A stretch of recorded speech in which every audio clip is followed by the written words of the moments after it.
अर्पित रायबरेली की एक कॉलोनी में रहता था।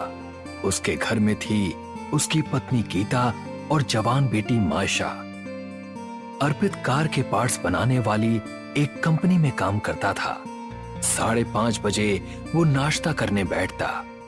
दरवाजे से न्यूज़पेपर उठा लाओ। मैंने दरवाजा खोलकर देखा था, न्यूज़पेपर अभी नहीं आया है। मैंने सुनील को 50 बार कहा है कि हर हालत में न्यूज़पेपर 5 बजे तक आ जाना चाहिए, लेकिन उसकी समझ में ही नहीं आता। मैं उससे न्यूज़पेपर बंद करा के किसी और से डलवाना शुरू करूंगा। अर्पित शाम 4 बजे तक घर वापस लौट आता था। आज भी वो फ्रेश होने के बाद हमेशा की तरह न्यूज़पेपर में डूब गया। अचानक पीछे से किसी ने उसकी आंखें बंद कर दी। ज्यादा न्यूज़पेपर पढ़ना अच्छा नहीं होता। बोलो, मैं कौन हूँ? मायशा, क्यों पापा को परेशान कर रही हो? ओफो, आपने तो सारा मजा ही खराब कर दिया। मैं तो डर ही गया था। इतनी भयानक आवाज तुमने कैसे निकाली? मुझे कॉलेज में हॉरर स्टोरी टेलिंग में फर्स्ट प्राइज मिला है। ये तो बहुत अच्छी बात है। क्या अच्छी बात है इसमें? ये फालतू के काम करके क्या तुझे कोई नौकरी मिलने वाली है? और क्या, इससे नौकरी भी मिल सकती है और अच्छे वॉइस ओवर आर्टिस्ट की बहुत डिमांड है आजकल। तभी किसी ने दरवाजा खटखटाया। दरवाजा खोलो अर्पित गुप्ता, वरना मैं छत से अंदर आ जाऊंगा। अब क्या कोई असलियत में भूत आ गया? गीता ने दरवाजा खोला। पड़ोसी नारायण जी थे। नारायण भाई साहब, आप कब से भूतों की आवाज निकालने लगे? मैं तो बचपन से ऐसी आवाजें निकाल रहा हूँ। रोहन ने मुझे बताया कि मायशा बिटिया को हॉरर स्टोरी कंपटीशन में प्राइज मिला है, तो मैं बधाई देने चला आया। Thank you uncle. अर्पित, तुमने आज के न्यूज़पेपर में पढ़ा या नहीं? कोटा में अभी 25वें छात्र ने आत्महत्या की है। अच्छा हुआ मैंने अपने छोटे बेटे को कोटा नहीं भेजा। अब वो अपनी मनपसंद फिल्म मेकिंग का कोर्स कर रहा है। मैं तो अभी न्यूज़पेपर लेकर बैठा हूँ। मेरा न्यूज़पेपर वाला बहुत लेट आता है। उस नालायक को मैंने बहुत बार समझाया, पर उसकी समझ में नहीं आता। शाम को न्यूज़पेपर पढ़ने में मजा ही नहीं आता। तो भी घुसे तो उसी में रहते हैं आप। तुम मेरे न्यूज़पेपर वाले से बात करो। वो लड़का सुबह 3:30 बजे ही न्यूज़पेपर डालकर चला जाता है। क्या? सुबह 3:30 बजे? हाँ, और पैसे लेने के मामले में भी बहुत विनम्र है। उसे तुम जितना चाहो उतना पेमेंट दे दो, कोई बहस नहीं करता। कोई नया लड़का है, गांव से आया हुआ लगता है।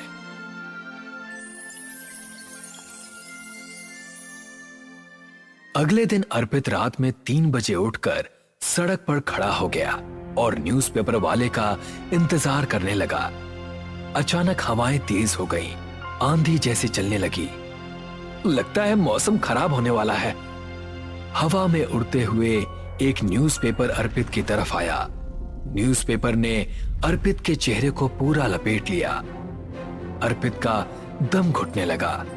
तभी किसी ने न्यूज़पेपर को अर्पित के चेहरे से हटाया। सामने एक लड़का खड़ा था। क्या आपको ही न्यूज़पेपर चाहिए? नारायण अंकल ने बताया था। हाँ, मुझे ही चाहिए। ये लो, एडवांस में 500 रुपए। इसकी जरूरत नहीं है, आप महीना होने पर पैसे दे देना। तुम इतनी जल्दी न्यूज़पेपर डाल रहे हो, इसीलिए इन पैसों को रख लो। अगले दिन से रोजाना 3:30 बजे न्यूज़पेपर अर्पित के दरवाजे पर आ जाता। अर्पित बहुत खुश था। अब वो न्यूज़पेपर पढ़ने के बाद ऑफिस जाता। लेकिन मामला तब कुछ अजीब सा हो गया जब न्यूज़पेपर धीरे धीरे रात में और पहले आने लगा। पहले 3 बजे, फिर 2 बजे और फिर रात के 1 बजे न्यूज़पेपर दरवाजे पर जोर की आवाज से गिरता। रात के 1 बज रहे हैं। इतनी रात को ये लड़का न्यूज़पेपर कैसे डाल जाता है? क्या ये रात में सोता नहीं होगा? ये इतनी जोर से दरवाजे पर न्यूज़पेपर मारता है कि मेरी तो नींद ही टूट जाती है। आप इससे कहिए ना कि 4 बजे के बाद न्यूज़पेपर डाला करे। अगले दिन जब 1 बजे न्यूज़पेपर की आवाज आई तो अर्पित तुरंत दरवाजा खोलकर बाहर गया, लेकिन बाहर गली में कोई नहीं था। अर्पित ने उसके अगले दिन भी यही किया, लेकिन फिर भी वो लड़का नहीं दिखा। ये लड़का इतनी जल्दी गायब कैसे हो जाता है, कुछ समझ में नहीं आ रहा। आपने उसका मोबाइल नंबर नहीं लिया? नहीं, नंबर लेना तो मैं भूल गया। अरे इस लड़के ने नींद खराब कर रखी है। कल से मैं रात को दरवाजे के बाहर ही बैठूंगी। आप सो जाना, क्योंकि आपको तो ऑफिस जाने के लिए सुबह जल्दी उठना होगा, हैं?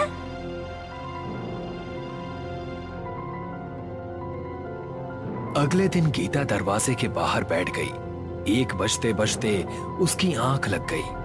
अचानक न्यूज़पेपर तड़ाक से गीता के मुंह पर आकर लगा, तब वो घबरा कर उठ बैठी। उसने देखा गली में एक शैतान हंस रहा है।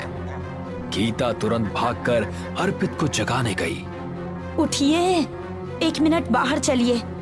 अर्पित और गीता जब बाहर पहुंचे तो बाहर कोई नहीं था। वो शैतान यही था। कोई शैतान नहीं होगा, मुझे लगता है वो लड़का शरारती है। उसने मुखौटा पहनकर तुम्हें डरा दिया होगा। नहीं, वो मुखौटा नहीं था। आप नारायण जी से बात कीजिए। अर्पित ने नारायण को फोन किया, लेकिन नारायण उस समय शहर से बाहर था। नारायण जी तो बाहर है, 15 दिन बाद घर लौटेंगे। रविवार को मेरी छुट्टी है, शनिवार की रात मैं घर के बाहर बैठूंगा। देखता हूँ वो लड़का कैसे नहीं मिलता है। 2 बज गए हैं, अब तो सोने का भी मन नहीं हो रहा। गीता बेड पर लेट गई और अर्पित उसके सामने चेयर पर बैठकर अखबार पढ़ने लगा। गीता को अखबार में शैतान का चेहरा दिखाई दिया। शैतान के हाथ अखबार से बाहर निकले और उसने गीता के पैर पकड़ लिए। गीता चीख पड़ी। क्या हुआ? अखबार में शैतान था, उसके हाथ बाहर निकले थे। तुम्हारा दिमाग खराब हो गया है? मैं यहीं बैठा हूँ, मुझे शैतान दिखाई नहीं दिया और तुम्हें दिख गया। तुम्हारी नींद ठीक से पूरी नहीं हो पा रही है, इसीलिए इस तरह के वहम तुम्हारे दिमाग में पैदा हो रहे हैं। तुम उस अखबार वाले को दिमाग से निकाल दो, मैं उसे देख लूंगा। अगले दिन शाम को अर्पित ने एक सीसीटीवी कैमरा अपने दरवाजे पर लगवा दिया। कैमरे का फोकस गली में था, जहां से न्यूज़पेपर वाले न्यूज़पेपर फेंकते थे।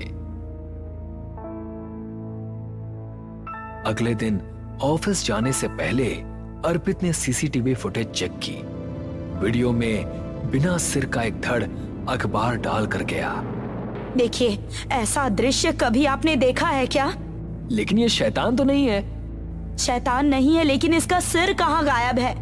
आप अकेले बाहर उस लड़के से बात करने मत जाइएगा, नारायण जी को आने दीजिए। उधर अर्पित की बेटी मायशा अपने रूम में हॉरर स्टोरी टेलिंग की रिहर्सल कर रही थी।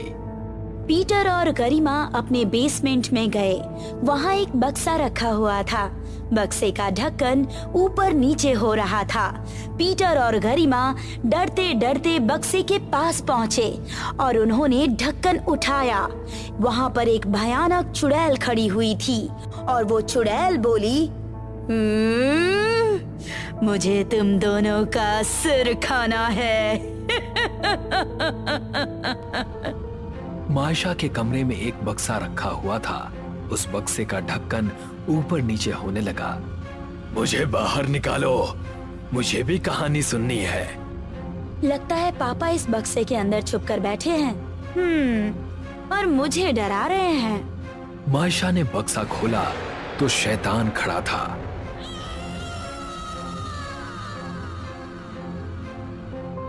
मायशा ने बक्से का ढक्कन गिरा दिया और बाहर भागी। पापा, मेरे कमरे में भूत है, जल्दी चलिए। अर्पित मायशा के साथ कमरे में गया। बक्से में अखबारों का ढेर था। क्या ये अखबार तुमने इकट्ठे किए हैं? हाँ, दरअसल मैं अपनी कहानियाँ अखबार से निकलने वाले घटनाओं से ही बनाती हूँ। इन अखबारों को यहाँ से हटा दो। अखबार वाला लड़का कुछ गड़बड़ कर रहा है। कुछ दिन हमें सावधान रहना होगा। अर्पित और गीता ने कुछ दिन न्यूज़पेपर उठाए ही नहीं। न्यूज़पेपर 1 बजे ही दरवाजे पर आता रहा, लेकिन एक रात अर्पित और गीता को उठना ही पड़ा, क्योंकि उस रात लगातार दरवाजे पर न्यूज़पेपर लगने की आवाजें आ रही थी, जैसे एक नहीं कई सारे न्यूज़पेपर फेंके जा रहे हो। ये क्या हो रहा है? अब तो मुझे बाहर जाना ही होगा। आप ये लाठी ले जाओ, इससे भूत का सिर तोड़ देना। अर्पित लाठी लेकर रोड पर गया, लेकिन शैतान तेजी से भाग गया। इस न्यूज़पेपर वाले ने तो नाक में दम कर दिया है, चैन से सो भी नहीं पा रहे हैं। काश मैं जल्दी न्यूज़पेपर पाने के चक्कर में पड़ा ही ना होता। घर में जाकर अर्पित ने गीता से कहा, कुछ दिनों के लिए हम लोग भी किसी होटल वगैरह में चलते हैं। जब नारायण जी वापस आएंगे तो हम भी वापस आ जाएंगे। अर्पित का परिवार कुछ दिनों के लिए घर से बाहर चला गया। कुछ दिनों बाद वो लोग वापस लौटे। दरवाजे के आगे अखबारों का ढेर लगा हुआ था। उसी दिन अर्पित ने नारायण से बात की। तुम चिंता मत करो, वो लड़का पकड़ में आ जाएगा। अर्पित और नारायण ने 2 आदमियों को कुछ पैसे दिए और उनसे कहा, एक 20-22 साल का लड़का न्यूज़पेपर डालने आता है। वो रात में 1-2 बजे के करीब आएगा। तुम दोनों उसे पकड़ लेना और फोन करके हमें बुला लेना। दोनों आदमी रात में कॉलोनी के गेट पर खड़े हो गए। 1 बजे न्यूज़पेपर वाला लड़का आया। सुना, तुम यहीं रुको, हमें तुमसे कुछ काम है। लड़का शैतान में बदल गया और उसने दोनों आदमियों की गर्दन उठाकर उन्हें हवा में उछाल दिया। अर्पित अपने घर फोन आने का इंतजार कर रहे थे। उनके गेट पर जलता हुआ न्यूज़पेपर आया। अर्पित का दरवाजा खुला हुआ था, उसके पर्दे जलने लगे और घर में आग लग गई। मैं आग बुझाती हूँ, आप रोड पर जाइए। अर्पित और नारायण रोड पर पहुंचे और उन्होंने शैतान को पकड़ लिया। बोलो, तुम कौन हो और क्यों हमें परेशान कर रहे हो? शैतान एक लड़के की आत्मा में बदल गया। मेरा नाम आकाश है। 10 साल पहले मैं इस कॉलोनी में न्यूज़पेपर डाला करता था। उस समय इस कॉलोनी में एक अधिकारी रहता था, जिसके घर में न्यूज़पेपर डालने जाता था। मैं कोशिश करता था कि अधिकारी के घर में 5 बजे तक न्यूज़पेपर दे आऊं, लेकिन कभी कभी मुझे देर हो जाती थी। जिस दिन भी न्यूज़पेपर लेट होता, उसके अगले दिन अधिकारी मुझे बहुत डांटता। एक दिन मेरी उससे लड़ाई हो गई। उसने मुझे थप्पड़ मारा तो मैंने उसे कुछ गालियां बक दी। अधिकारी बहुत गुस्से में आ गया और उसने गला दबाकर मेरी हत्या कर दी। किसी को पता न लगे, इसीलिए वो मुझे चुपचाप जाकर नदी में फेंक आया। मैं उस अधिकारी को मार चुका हूं और अब उन लोगों को परेशान करता हूं जो जल्दी न्यूज़पेपर पाने के लिए पागल रहते हैं। लोग न्यूज़पेपर वालों की परेशानियां नहीं समझते। न्यूज़पेपर वाले रात में उठते हैं, फिर न्यूज़पेपर लेने प्रेस तक जाते हैं और फिर घर घर बांटते हैं। उनकी नींद टुकड़ों में पूरी होती है, लेकिन अखबार पढ़ने वालों को तो बस टाइम पर न्यूज़पेपर चाहिए। मुझे माफ कर दो, मैं जल्दी न्यूज़पेपर पाने के लिए कुछ ज्यादा ही संवेदनहीन हो गया था। मैं अपने पुराने न्यूज़पेपर वाले से ही बात कर लूंगा, लेकिन मेरा पीछा छोड़ दो। उस दिन के बाद से लड़के का भूत कभी दिखाई नहीं दिया। स्वाति और विहान एक दूसरे से बहुत प्यार करते हैं और एक दूसरे से शादी करना चाहते हैं। दोनों के घर वालों को भी ये रिश्ता पसंद है, इसलिए दोनों बहुत खुश हैं और शादी की तैयारियों में लगे हुए हैं। स्वाति विहान को देखकर गुनगुनाने लगती है, मिले हो तुम हमको बड़े नसीबों से, चुराया है मैंने किस्मत की लकीरों से। तुम मिले दिल खिले और जीने को क्या चाहिए। मुझे तो लगता है भगवान ने हम दोनों को एक दूसरे के लिए ही बनाया है।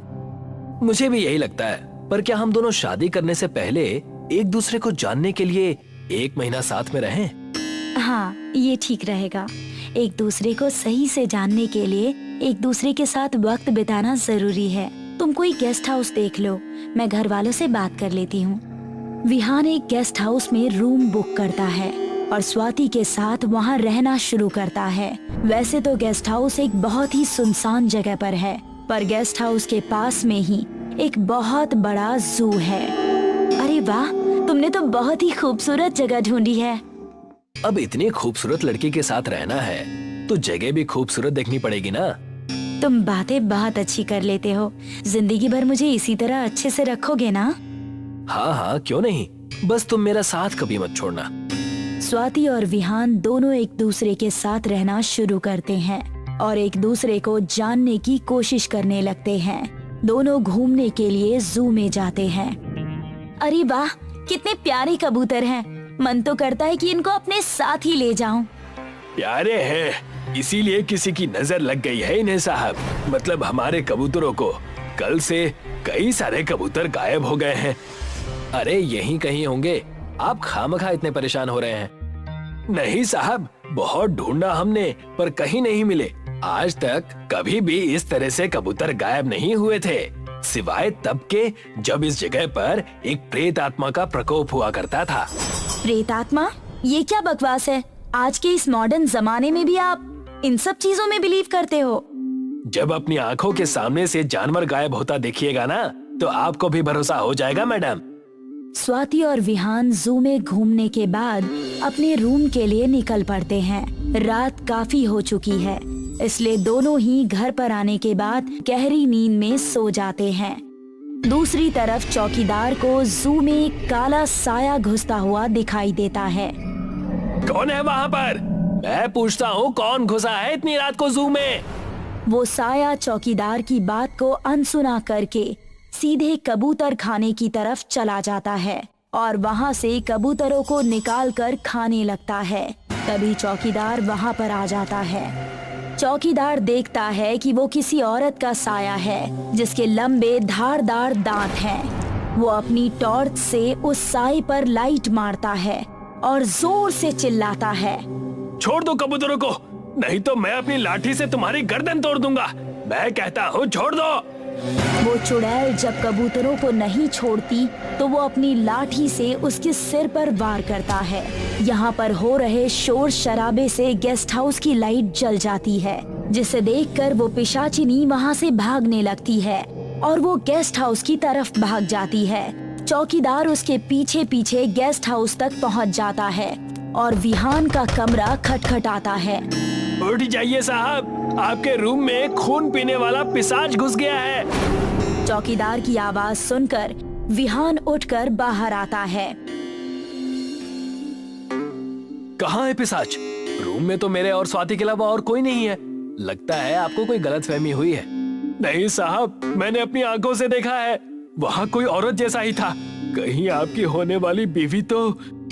तुम पागल हो गए हो क्या जो इस तरह की बातें कर रहे हो? स्वाति प्योर वेजिटेरियन है और वैसे भी उसने 1 महीने का व्रत रखा है मेरे लिए। अब बोलने से पहले थोड़ा सोच तो लिया करो। इन दोनों की बातें सुनकर स्वाति बाहर आ जाती है। चौकीदार उसको शक की नजर से देखता है। आप प्लीज यहाँ से चले जाइए, वैसे भी रात बहुत हो चुकी है। हम कल आकर आपसे मिलते हैं। चौकीदार वहाँ से चला जाता है।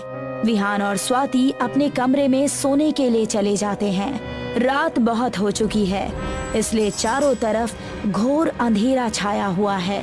चौकीदार जैसे ही जू के पास पहुंचता है, वो काली परछाई भी उसके पीछे पीछे जू में चली जाती है और उसको दबोच लेती है। छोड़ो मुझे, छोड़ दो, मैंने क्या बिगाड़ा है तुम्हारा? मुझे मत मारो।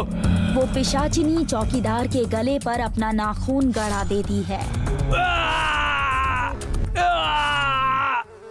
अगले दिन सुबह चौकीदार की लाश पर मक्खियां भिनभिनाती हुई मिलती है। बाप रे, इस बेचारे का क्या हाल कर दिया किसी ने। लगता है इसकी बात में कुछ तो सच्चाई थी, तभी किसी ने इसको इतनी बेरहमी से मारा है ताकि उसका सच सामने ना आए। छोड़ो, रहने दो, हमें इस मैटर में नहीं पड़ना चाहिए। वैसे भी मुझे बहुत सारे काम हैं। चलो घर चलते हैं। स्वाति चौकीदार की लाश को बहुत ही मिस्टीरियस नजरों से देखती है। चलो यहाँ से चलते हैं, वैसे भी पुलिस आने वाली होगी। बेमतलब हमें इस मैटर में इन्वॉल्व होना पड़ेगा। विहान और स्वाति वहाँ से चले जाते हैं, पर अब स्वाति के बिहेवियर में कुछ बदलाव आ जाते हैं। वो खाना खाना छोड़ देती है। ये देखकर विहान को स्वाति पर शक हो जाता है। वो एक रात सोने का नाटक करता है और देखता है कि स्वाति रात को उठकर कहीं जा रही है। उसका पहनावा और शरीर पूरी तरह से बदल चुका है। उसके दांत लंबे हो चुके हैं और वो जू की तरफ जा रही है। विहान पुलिस को कॉल करके सब कुछ बताता है और स्वाति का पीछा करता है। रुक जाओ स्वाति, तुम इतनी रात को कहाँ जा रही हो? मैं विहान हूँ। क्या तुम मुझे सुन पा रही हो? स्वाति का बदला हुआ रूप जू के अंदर घुसता है, पर तभी विहान बीच में आ जाता है और इस पिशाचिनी को रोकने की कोशिश करता है। रुक जाओ स्वाति, मैं तुम्हें किसी जानवर को नुकसान नहीं पहुंचाने दूंगा। हट जाओ मेरे रास्ते से, नहीं तो मैं तुम्हें भी मार डालूंगी। तुम ऐसा नहीं कर सकती, मैं तुम्हारा होने वाला पति हूँ, तुम मुझे नुकसान नहीं पहुंचा सकती। मैं काला जादू की सिद्धियां पाने के लिए कुछ भी कर सकती हूँ। हट जाओ मेरे सामने से, नहीं तो मैं तुम्हारी भी बलि दे दूंगी। मुझे किसी भी हालत में 100 बलि पूरी करनी है। 60 जानवरों को तो मैं मार चुकी हूँ। जब विहान उस पिशाचिनी के सामने से नहीं हटता तो वो विहान पर हमला कर देती है, पर इससे पहले कि वो विहान को कुछ नुकसान पहुंचाती, पुलिस वहां पर आ जाती है और उस पर गोली चलाती है। गोली लगने से वो पिशाचिनी अपने नॉर्मल रूप में आ जाती है और स्वाति बन जाती है। स्वाति, तुम ठीक तो हो ना? तुमने इतने जानवरों को मारा, मुझे तो यकीन ही नहीं हो रहा। तुम तो वेजिटेरियन हो ना? तुम तो वेजिटेरियन होने का नाटक करती थी, तुम ऐसा भी करोगी मैं सोच भी नहीं सकता था। उस बेचारे चौकीदार को भी तुमने मार डाला। मैं ये सब हम दोनों के लिए कर रही थी। अगर मुझे काले जादू की सारी सिद्धियां प्राप्त हो जाएंगी तो हम दोनों मिलकर इस दुनिया पर राज करेंगे। लगता है कि ये लड़की कोई साइको टाइप की है, इसको पागल खाने में भर्ती करवाना पड़ेगा।